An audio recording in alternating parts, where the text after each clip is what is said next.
Hello students, good morning. मैं Atishay Jain from Lekha commerce classes. जी हाँ, हम पढ़ रहे हैं BCom second year. Second year के अंदर हमारे पास 3 प्रैक्टिकल सब्जेक्ट है, इनकम टैक्स, कॉस्ट अकाउंटिंग और फाइनेंशियल मैनेजमेंट। टैक्स, अगर बात करें इनकम टैक्स की, जी मेरा इनकम टैक्स और एफएम दोनों मेरे पर्सनल सब्जेक्ट्स हैं, यानी एक्सपर्टाइजेशन वाली बात करते हैं। बात करें इनकम टैक्स, तो इनकम टैक्स के अंदर अगर हम बात करें तो एक पर्सन पर इनकम टैक्स लगता है जिसका प्रीवियस ईयर यानी गत वर्ष होता है 2019-20, यानी 2019-20 में आपने पूरी मेहनत करके जितना कमा सकते थे कमा लिया, उस पर आपको टैक्स देना है असेसमेंट ईयर 2021 में, 2020-21 में। अभी कौन सा ईयर चल रहा है, सेशन चल रहा है 1920 या 2021? जी 2021 सेशन चल रहा है। और अकॉर्डिंग टू द 2021 सेशन आपको अभी टैक्स की कैलकुलेशन करनी है। कौन से टैक्स की कैलकुलेशन करनी है? जो कब कमाई थी इनकम, सब 1920 में कमाई थी। यानी मिस्टर एक्स एक पर्सन जिन्होंने 1920 में बहुत सारा पैसा कमाया, उस पे 2021 में उन्हें देना पड़ेगा टैक्स। हम पढ़ रहे हैं इनकम टैक्स और इनकम टैक्स की कर रहे हैं छोटी मोटी बातें। जी इनकम टैक्स, एक व्यक्ति 5 तरीके से इनकम कमा सकता है। सैलरी से, इनकम फ्रॉम हाउस प्रॉपर्टी से यानी मकान से, किराए वगैरह की इनकम, बिजनेस या प्रोफेशन से। फोकस करिएगा, बिजनेस या प्रोफेशन। आपका कोई थड़ी, ठेला, फैक्ट्री, गोडाउन, शॉप या इंडस्ट्री हो सकती है। देखिए मैं थड़ी से स्टार्ट हुआ और इंडस्ट्री तक पहुंच गया हूं, कुछ भी हो सकती है। सारी इनकम बिजनेस एंड प्रोफेशन में होगी। या फिर आपको टीचर, डॉक्टर, लॉयर भी हो सकता है, वो भी बिजनेस एंड प्रोफेशन में ही आता है। Next, capital gains. अगर आप कोई असेट्स बेच करके पैसा कमाते हो तो कैपिटल गेन में आएगा। और last, income from other sources, यानी वो सारी इनकम जो इन 4 में नहीं है वो किस में आएगी? 5 में, income from other sources. Income tax department क्या कहता है?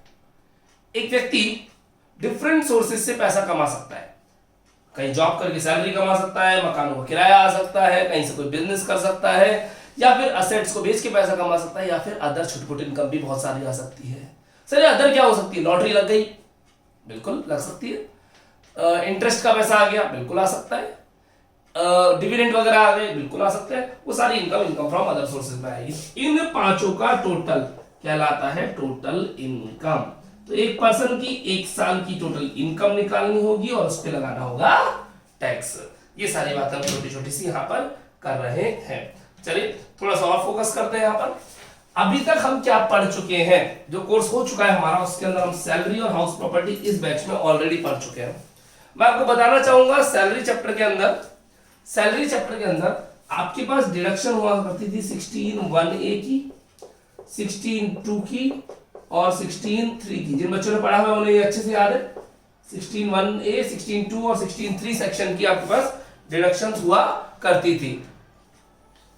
तो जिन बच्चों ने मेरे से सैलरी पढ़ा है वो अच्छे से जानते हैं कि सैलरी चैप्टर में 3 डिडक्शंस हुआ करती थी, 16(1)(a), 16(2) और 16(3). जिन्होंने हाउस प्रॉपर्टी पढ़ा हुआ है वो जानते हैं हाउस प्रॉपर्टी चैप्टर में 2 डिडक्शन हुआ करती थी, 24(a) और 24(b). जी अब हम तीसरा सेगमेंट स्टार्ट करने जा रहे हैं, बिजनेस एंड प्रोफेशन। क्या कहता है ये सेगमेंट, जरा सुनिएगा बड़े ध्यान से। एक पर्सन अपने बिजनेस से या प्रोफेशन से बहुत सारा पैसा कमाता है। बच्चों बिजनेस एंड प्रोफेशन बहुत बड़ी चीज है, बहुत बड़ा एरिया है। जरा समझिएगा, इनकम टैक्स डिपार्टमेंट को जो सबसे ज्यादा टैक्स देता है ना, सबसे ज्यादा टैक्स देता है वो बिजनेस एंड प्रोफेशन वाले देते हैं। ये सैलरी वाला क्या टैक्स देगा? साल भर में क्या कमाता है सैलरी वाला? 6 लाख, 8 लाख, 10 लाख, 15 लाख, हद मार के, जिसपे कुछ भी टैक्स बनता ही नहीं है। लेकिन असली टैक्स की रकम तो देते हैं बिजनेसमैन वाले, क्योंकि इनके यहाँ पर टर्नओवर ज्यादा होता है, सेल ज्यादा होती है और फिर इनका इनकम भी ज्यादा बनती है और उस पर टैक्स भी देते हैं। कई बच्चों के माइंड में आएगा स्टार्टिंग में, मैं भी बिल्कुल बेसिक्स पे लेके चल रहा हूँ, सर बिजनेस पे तो जीएसटी लगता है ना। अरे जीएसटी पहले लग जाता है, उसके बाद बचती है इनकम, उस पे लगता है इनकम टैक्स, तो दोनों देने पड़ते हैं। हाँ, जीएसटी बिजनेस का टैक्स है और income tax personal income tax है, दोनों देने पड़ेंगे। नहीं यही बात समझ में? बिल्कुल सिंपल समझाता हूँ। मैं मिस्टर अतिशय जैन, मैं आपसे जितनी फीस लेता हूं उस फीस पर गवर्नमेंट को पहले देता हूं जीएसटी, फिर उस फीस में से जो बच जाता है, जैसे मान लीजिए फीस कलेक्ट करी मैंने आपसे, है ना, ये फीस कलेक्ट करी, ये मेरी रिसिप्ट है। क्या है? मेरी रिसिप्ट। मैंने फॉन्ट साइज बढ़ा दिया, जरा ध्यान देना प्लीज। रिसिप्ट, इस रिसिप्ट में से मैं करूंगा अपने एक्सपेंडिचर्स माइनस। क्या माइनस करूंगा? एक्सपेंडिचर। कौन से एक्सपेंडिचर?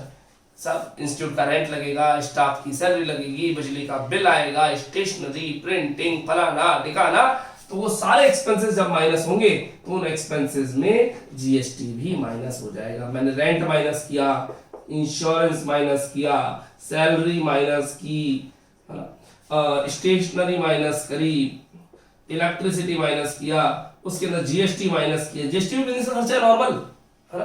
तो ये सब माइनस करके मेरे पास जो पैसा बचेगा, मान लीजिए रिसिप्ट आप लोगों से 1 लाख रुपए मैंने खर्च कर दिए इस पर, इन सब पर 60,000 रुपए, तो अपने बच गए कितने? 40,000 रुपए। इस 60,000 में जीएसटी भी खर्च हो चुका है। ये 40,000 रुपए मेरी इनकम है। क्या है साहब? इनकम। और इस इनकम पे अब मुझे क्या लेना पड़ेगा? Income tax. तो पिक्चर समझ में आ रही है हल्की सी? अब आप बताओ, एक बिजनेसमैन अगर ईमानदारी से, ईमानदारी बहुत बड़ी उसमें लिया है, ऑनेस्टी से सारे खर्चे करता है, उसके बाद ऑनेस्टी से जीएसटी चुकाता है पूरी ईमानदारी से, और फिर ऑनेस्टी से इस इनकम पे क्या देगा? इनकम टैक्स चुकाएगा, तो घर क्या लेके जाएगा? भूंगड़े। यू नो भूंगड़ास, चने चने, है ना?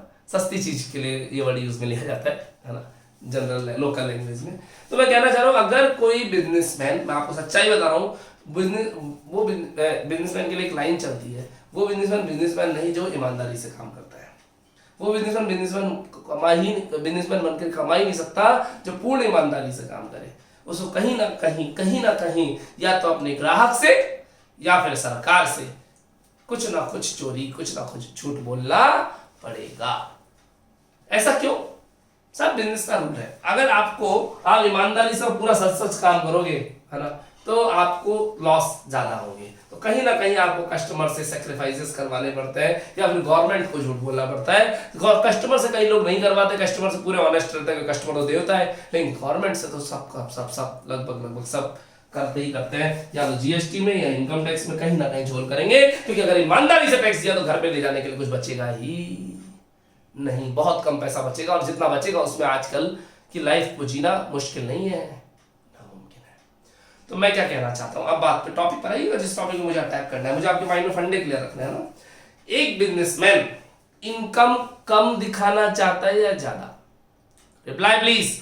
एक बिजनेसमैन अपने बिजनेस की इनकम कम दिखाना चाहता है या ज्यादा? मैं बात कर रहा हूं इनकम कम दिखाना चाहता है या ज्यादा। अपना आंसर लॉक करें, अपना आंसर लॉक करें, कम या ज्यादा? एक ही रिप्लाई होगा प्लीज। फाइनल रिप्लाई लॉक कर लिया? जी हाँ, द करेक्ट रिप्लाई, एक बिजनेसमैन अपनी इनकम कम दिखाना चाहता है। सर कम क्यों दिखाना चाहता है? कि इनकम कम दिखाएगा तो टैक्स भी कम देना पड़ेगा। तो एक बिजनेसमैन अपनी इनकम क्या दिखाता है? कम दिखाता है। अच्छा, एक बिजनेसमैन अपनी इनकम कम कमाना चाहता है या ज्यादा? कमाना तो ज्यादा जाता है, 5 उंगलियां बटर में होनी चाहिए, घी में होनी चाहिए, लेकिन दिखाता है साफ धंधा मंदा है, बहुत दिक्कत आ रही है, बहुत कम कमाते हैं, इसमें तो हमारा जीवन यापन ही नहीं चल रहा। टेक्सटाइल में कहूंगा दिखाना कैसा है? कम। जब इनकम कम दिखानी है, ये 40,000 और कम दिखाओ, ये 40,000 में जो टैक्स लग रहा है, अगर मैं इसको 4,000 ही दिखाऊं तो और कम टैक्स देना पड़ेगा। तो इनकम कम दिखानी है, इनकम कम दिखाने के लिए खर्चे क्या दिखाने पड़ेंगे? ज्यादा। प्लीज जिन लोगों ने पिछली 1 मिनट मेरी वॉइस पे फोकस नहीं करा, वापस इस वीडियो को रिकैप करें, हल्का सा पीछे लेके जाए। मैं क्या कहना चाह रहा हूं, वापस सुनिएगा। एक बिजनेसमैन अपनी इनकम कम से कम दिखाना चाहता है। ये 40 दिख रही है, मैं इतनी भी नहीं दिखाना चाहता। क्यों दिखाऊं 40,000? 40,000 दिखाऊंगा तो उस पर टैक्स देना पड़ेगा, थोड़ा और कम दिखा देते ना। तो इनकम कम दिखा ली। जब इनकम कम कब दिखेगी? जब खर्चे ज्यादा दिखेंगे। तो नटशेल में रिप्लाई देता हूं, जो पूरी कहानी है उसको सुनिएगा। एक बिजनेसमैन अपने बिजनेस के P&L अकाउंट में खर्चे ज्यादा दिखाना चाहता है और इनकम कम दिखाना चाहता है, इसलिए वो क्या करता है, यहां पर फर्जी खर्चे लिख लेता है, फेक खर्चे लिख लेता है, और उन खर्चों को लिखकर अपनी इनकम को डाउन कर लेता है। जरा देखना, मैंने कल सैटरडे, इस बार सैटरडे को क्या किया। इस सैटरडे को हमारे घर में एक फैमिली पार्टी थी, है ना। हम फैमिली के 8 मेंबर्स एक रेस्टोरेंट में खाना खाने चले गए, डिनर पे चले गए। डिनर करने गए, वहां का बिल आया हमारा साहब 2400 रुपीज। 8 जनों का टोटल बिल आया 2400 रुपए का। मैंने रेस्टोरेंट से बिल लिया। अब रेस्टोरेंट वाला जब बिल देता है तो आपका नाम नहीं पूछता, कैश में बिल बना के देता है आपको, है ना।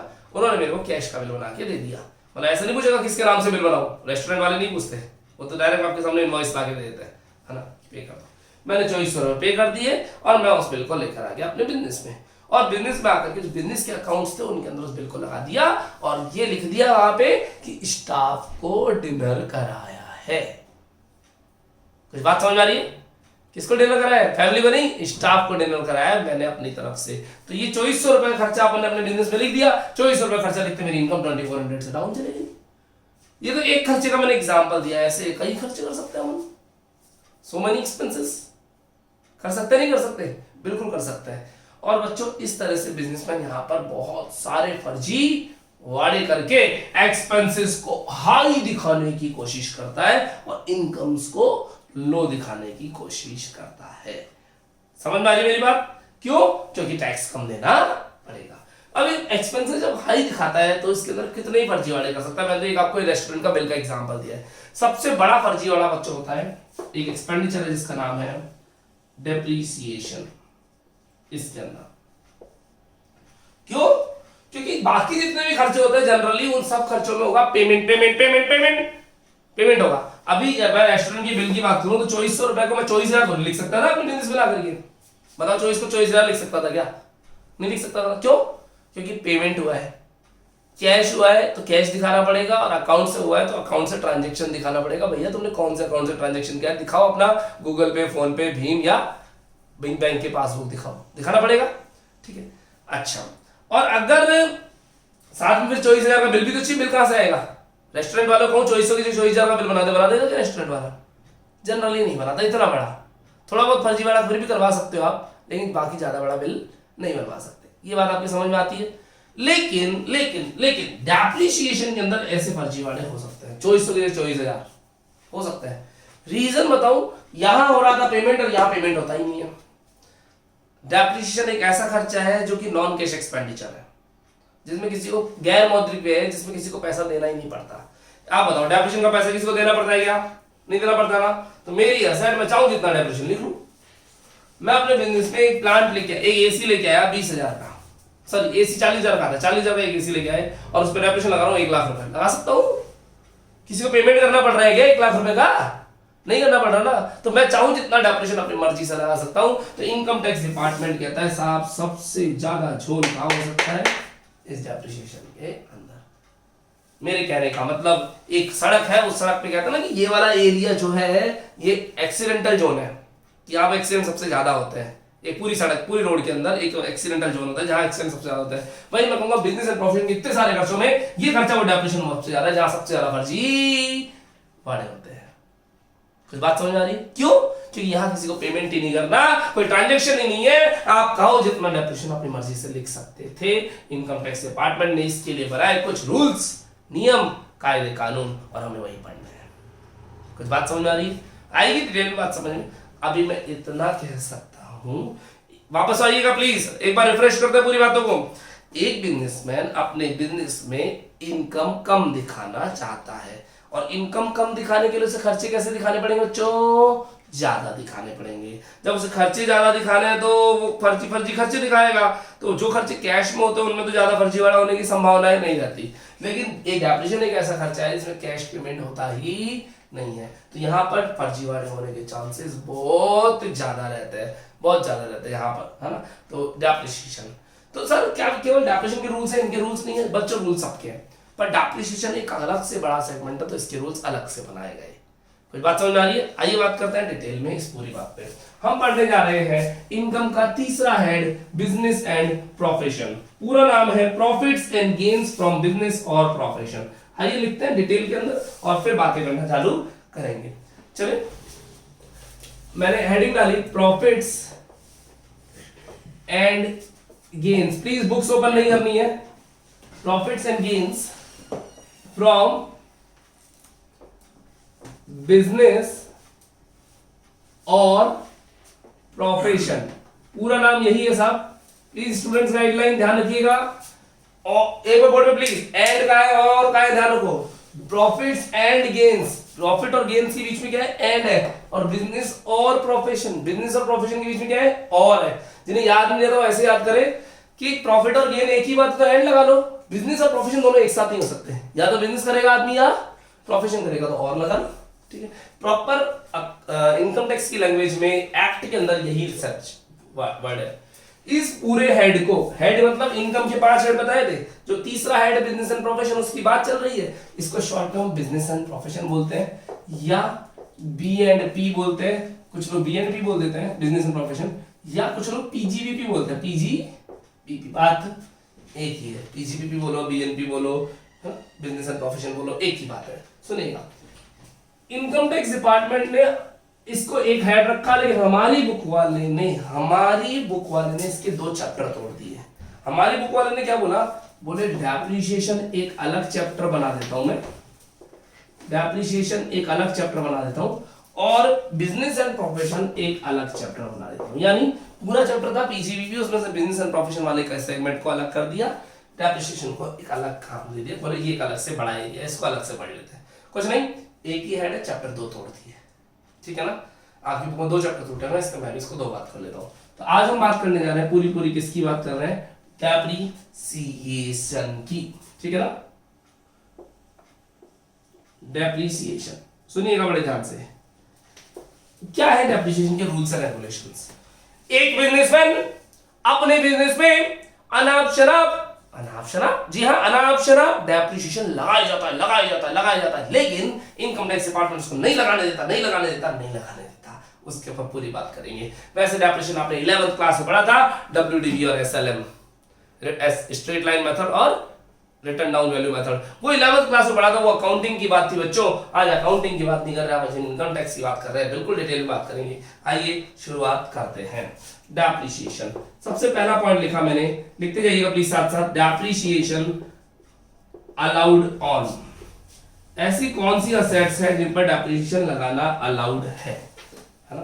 पहले नॉट अलाउड कर लेते, ज्यादा बेटर रहेगा, अलाउड तो बाद में आएगा। डेप्रिसिएशन नॉट अलाउड ऑन, ऐसी कौन सी असेट्स है जिन पर डेप्रिसिएशन लगाना अलाउड नहीं है, नहीं लगा सकते आप डेप्रिसिएशन। क्या आप बता पाएंगे कोई ऐसी असेट जिस पर कभी डेप्रिसिएशन नहीं लगता हो? सोच के बताएं प्लीज।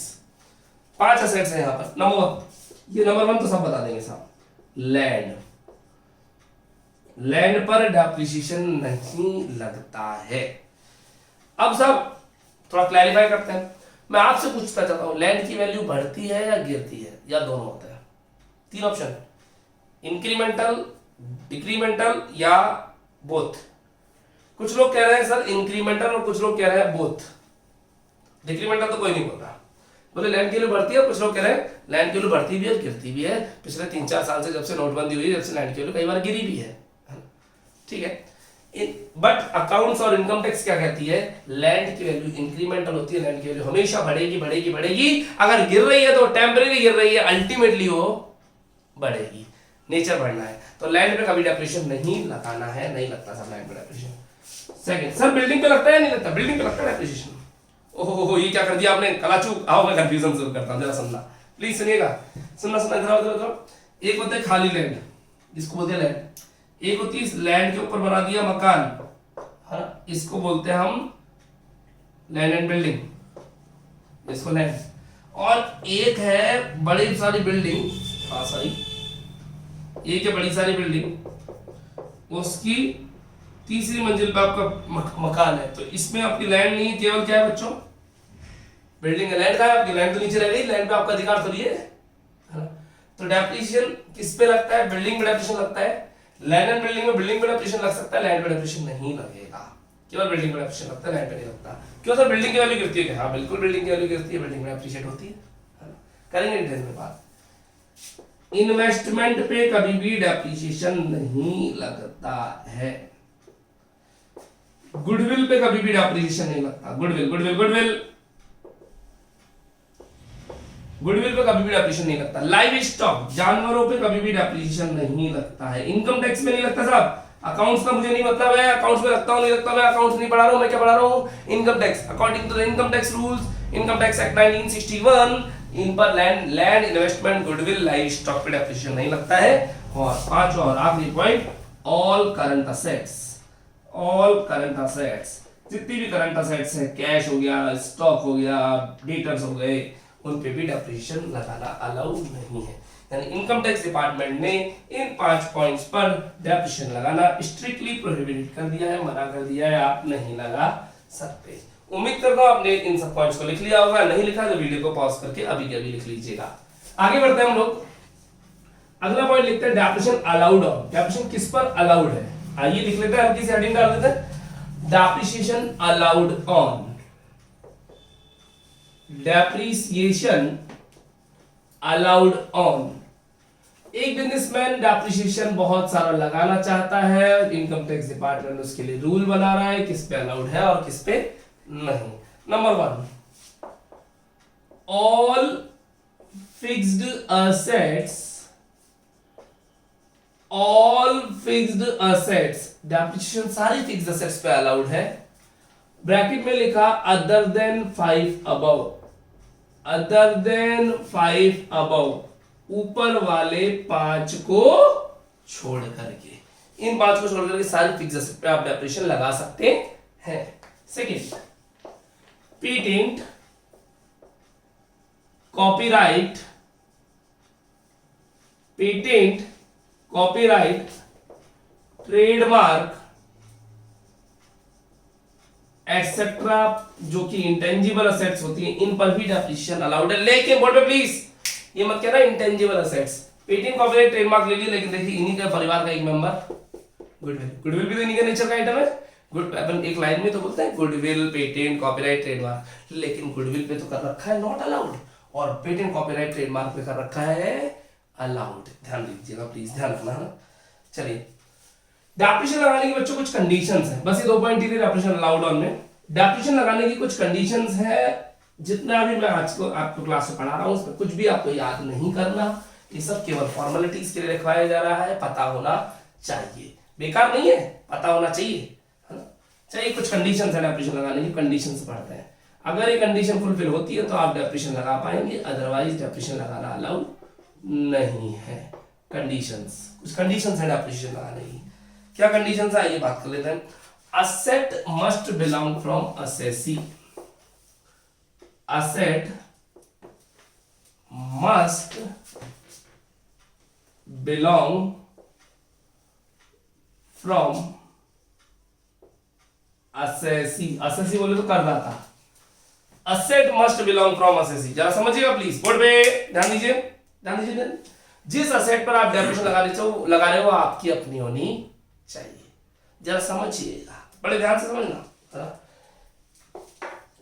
ये आपका बिजनेस है, ये आपके पड़ोसी का बिजनेस है, पड़ोसी के बिजनेस का नाम रख देते हैं अपन, एक नया बिजनेस खोल देते हैं, है ना, सीसीडी, कैफे कॉफी डे, है ना, और ये अपना है एलसीसी, लेखा कॉमर्स क्लास, नाम जैसे एलसीसी, सीसीडी, है ना।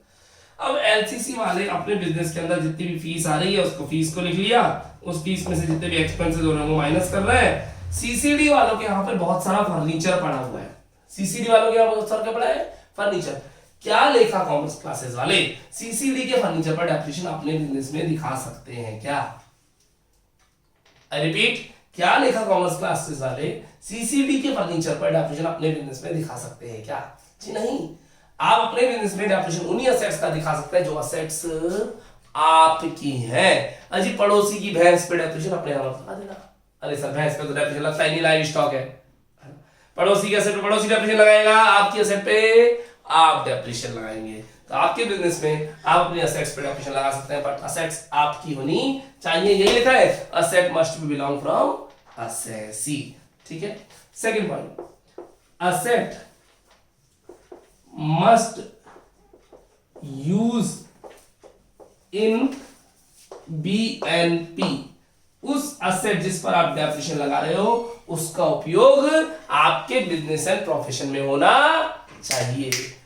जरा समझिएगा प्लीज, ध्यान से सुनिएगा, है ना।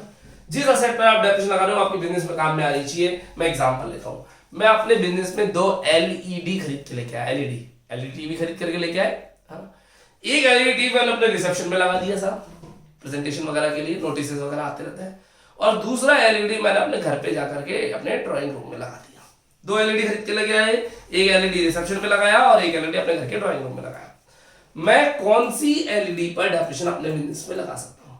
जी बिजनेस वाली एलईडी पे डेप्रिसिएशन बिजनेस में लगेगा और घर वाली पे डेप्रिसिएशन घर पे लगेगा। घर वाली पे नहीं, घर वाली एलईडी पे, घर वाली एलईडी पे डेप्रिसिएशन घर पे लगेगा, यानी बिजनेस में उसका कोई लेना देना नहीं। आई रिपीट, वो असेट जो कि बिजनेस में यूज आ रही है उस पे आप पीएनपी में डेप्रिसिएशन लगा सकते हो। तो दो एलईडी लाए, एक एलईडी बिजनेस में, एक घर पे, बिजनेस वाली पे बिजनेस में डेप्रिसिएशन, घर वाली पे घर पे डेप्रिसिएशन लगता रहेगा। तो इनकम टैक्स डिपार्टमेंट कौन सा डेप्रिसिएशन लेगा? जो बिजनेस में एलईडी लगी हुई है यानी रिसेप्शन पे लगी हुई है उसका डेप्रिसिएशन यहाँ काउंट होगा। ठीक है। अब कई बार क्या होता है, कई एसेट्स ऐसी होती हैं जो पार्टली बिजनेस में यूज आती है और पार्टली घर पे यूज आती है। जैसे मैं तो मेरा लैपटॉप की बात कर लूं, मेरा लैपटॉप जो है बच्चों, मैं डेली ऑफिस आता हूं तो मेरे साथ मेरा लैपटॉप लेकर के आता हूं, शाम को घर लेके चल जाता हूं। शाम को घर के बच्चे भी उसी लैपटॉप पे काम करते हैं, मैडम भी उसी लैपटॉप पे काम करती है ना, हम हमारे पर्सनल फोटो भी उसी लैपटॉप में देखते हैं, मूवी भी उसी लैपटॉप में देखते हैं, और दिन भर ऑफिस में काम भी उसी लैपटॉप पे होता है। यानी वो लैपटॉप मल्टीपर्पज है, घर पे भी काम में आता है और ऑफिस में भी। ऐसी स्थिति में बिजनेस में डेप्रिसिएशन लग पाएगा या नहीं लग पाएगा? कितना? पार्टली। पार्टली कैसे? अनदर एग्जांपल देता हूं।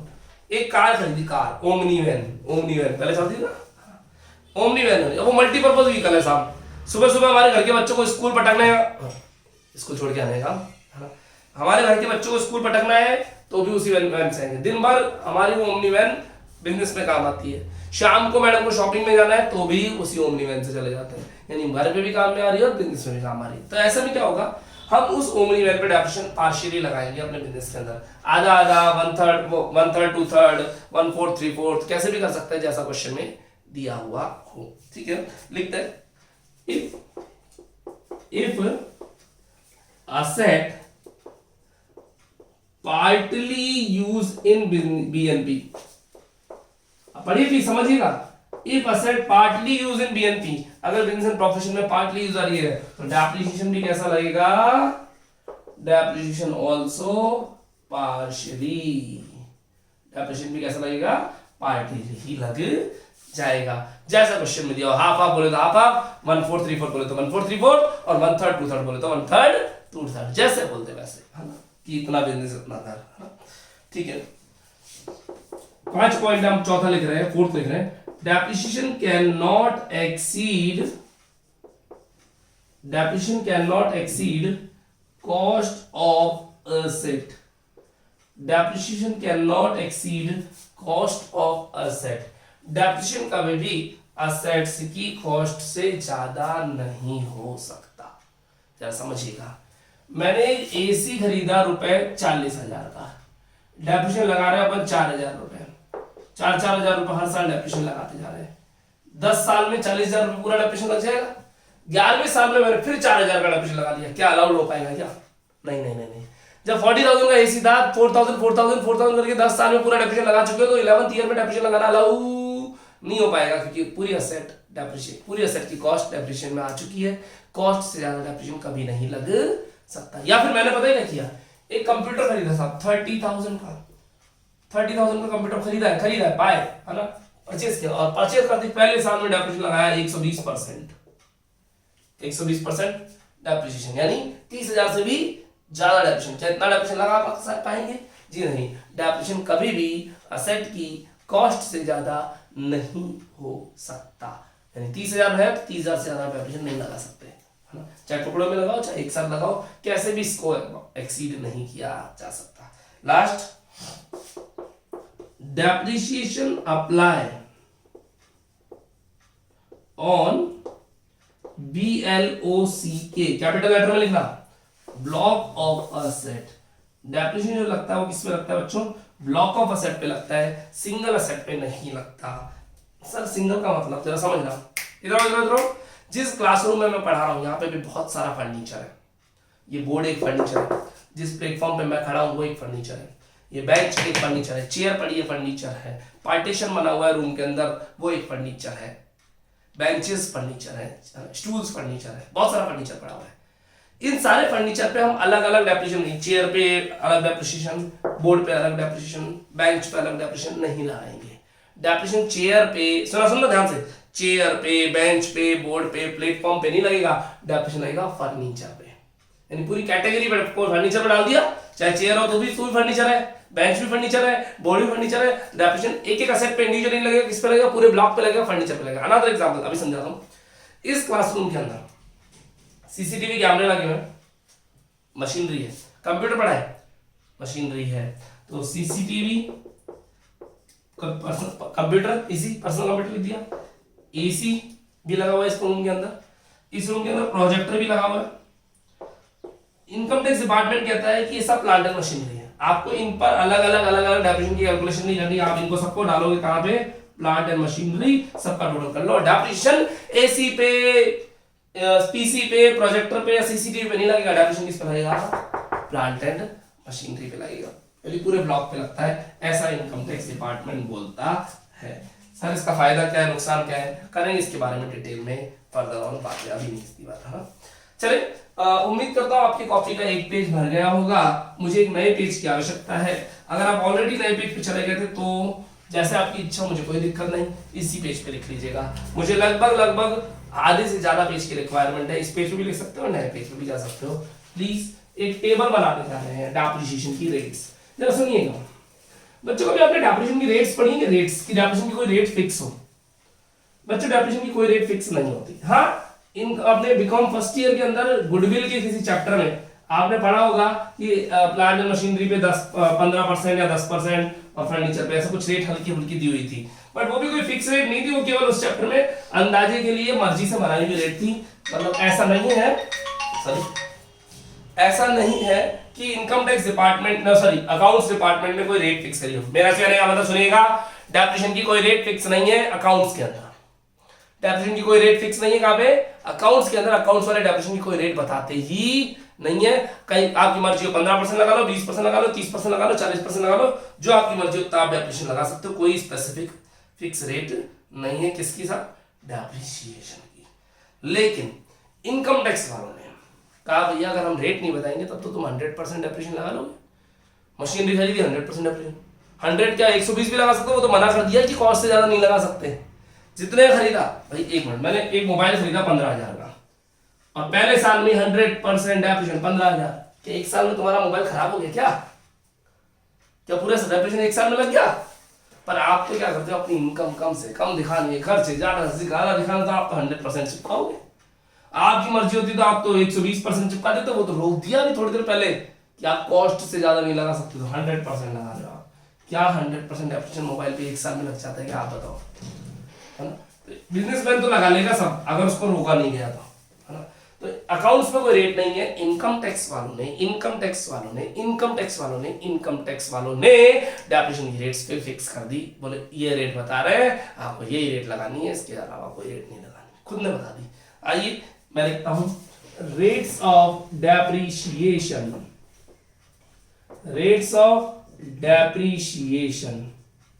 ठीक है। और कहां पर साफ साफ क्लैरिफाई किया, in business and profession, business and profession में डेप्रिसिएशन की रेट्स बता रखी है। प्लीज जिन बच्चों ने मेरे से सैलरी चैप्टर पढ़ा हुआ है, सैलरी चैप्टर में भी कई जगह डेप्रिसिएशन की रेट्स मैंने बताई थी, याद दिलाता हूं आपको, 50, 20, 10 याद आया, 50, 20, 10, तो वो वाली डेप्रिसिएशन की रेट यहां पे मिक्स मत करना, वो सैलरी चैप्टर था, उसमें सेठ जी अपनी प्रोसेट आपको यूज लेकर के दे रहे थे, वो प्रोविजन अलग थे, ये प्रोविजन अलग है। यहाँ पर एक बिजनेसमैन है अपनी एसेट्स पे डेप्रिसिएशन लगा रहा है, तो बिजनेस एंड प्रोफेशन की डेप्रिसिएशन की रेट्स आ रही हैं। मैंने एक फॉर्मेट बनाया आधे से ज्यादा पेज के लिए, पर्टिकुलर अमाउंट करते हुए, और अमाउंट की जगह मैंने यहाँ पे लिख दिया रेट। हम डेप्रिसिएशन की रेट बताएंगे ना, ठीक है। चलिए सबसे पहले लिखा हमने रेजिडेंशियल बिल्डिंग, रेजिडेंशियल बिल्डिंग,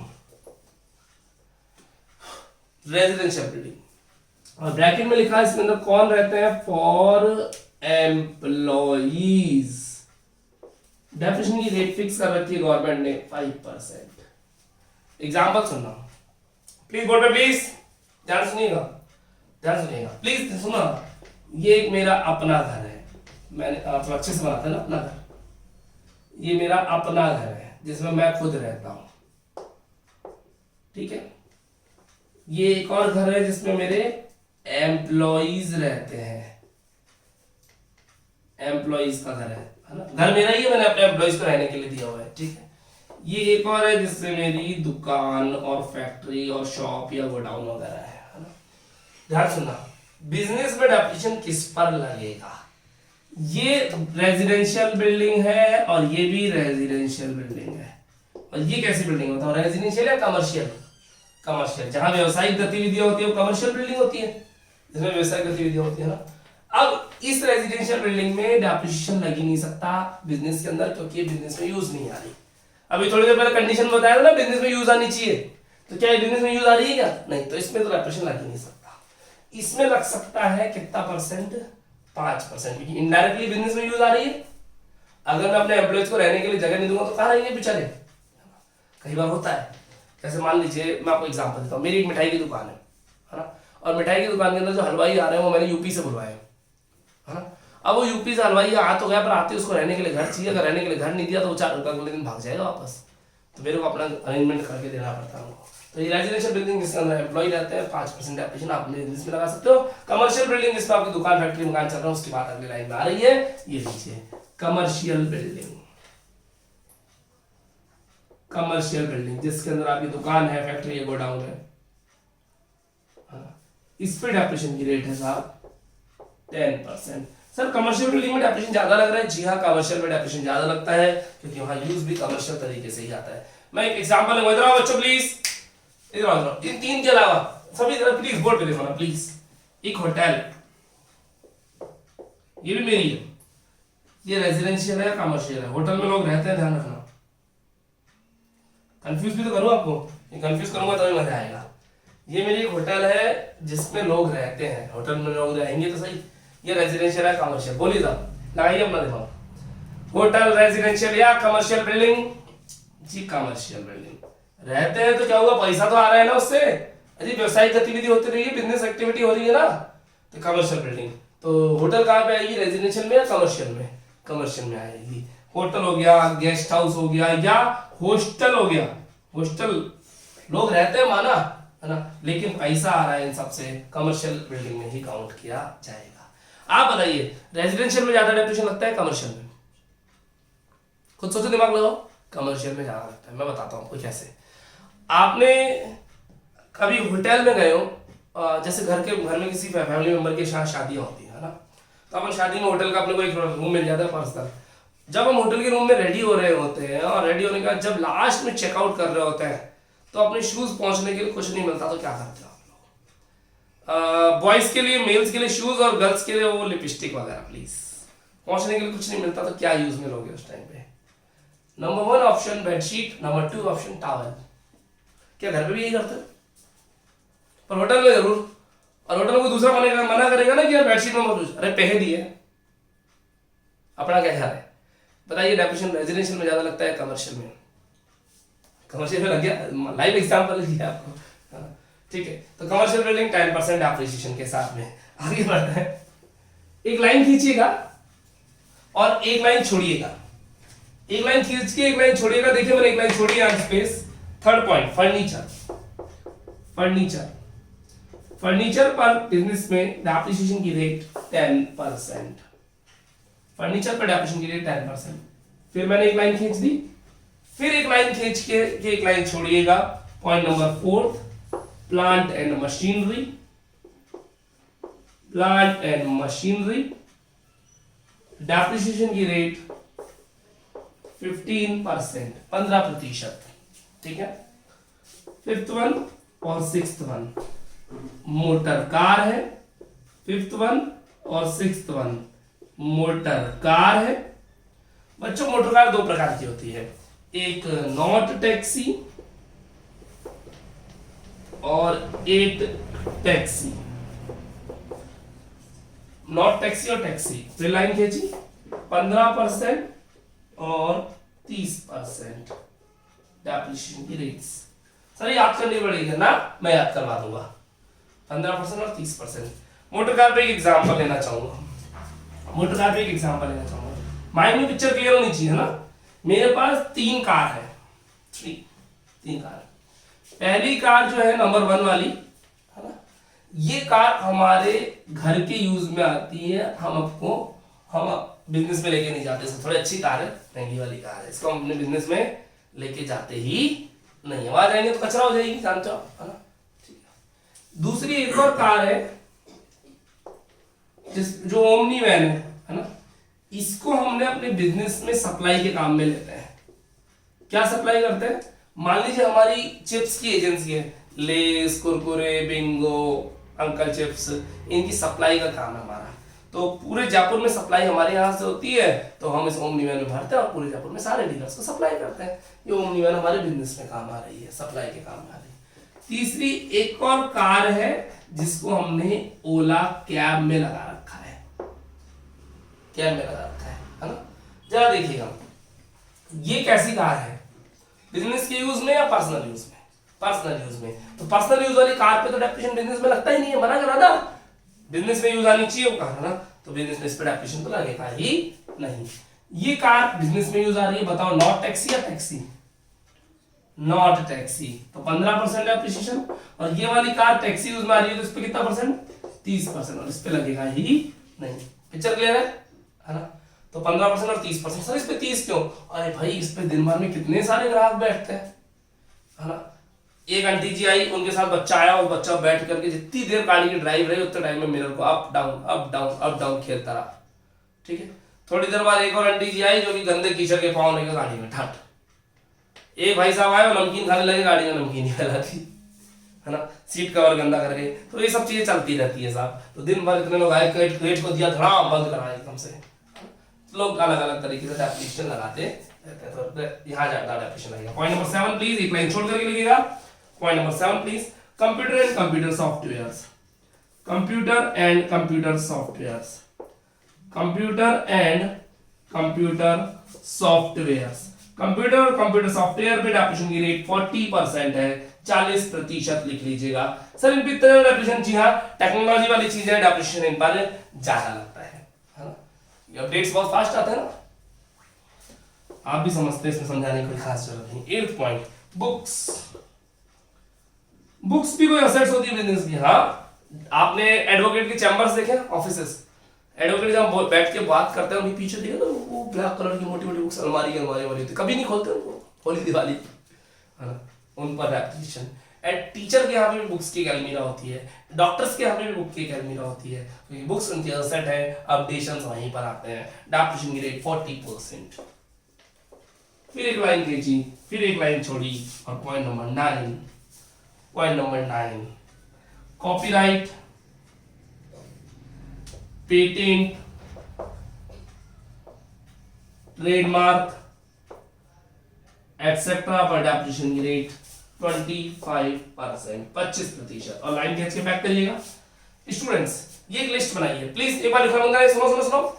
इस पूरी लिस्ट में मैंने लाइन खींच के पार्टीशंस किए हैं ताकि याद आसानी से हो पाए, याद करने की कुछ ट्रिक है ये, इससे याद आपको आसानी से होगा, करेंगे यार।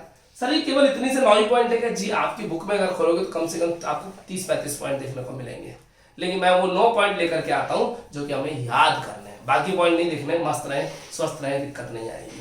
आपको ये 9 पॉइंट्स को घोट के पी जाना है। आज की क्लास को हम बच्चों यहीं पर रोक रहे हैं, कल फिर लेकर के आएंगे इस क्लास का सेकंड एरिया। आपको ये सारे के सारे डेप्रिसिएशन की रेट्स याद करनी है ना। आज की अभी इस वीडियो के तुरंत बाद, है ना, अगर आपको उठना है तो उठ जाइए, वापस आके बैठ जाइएगा।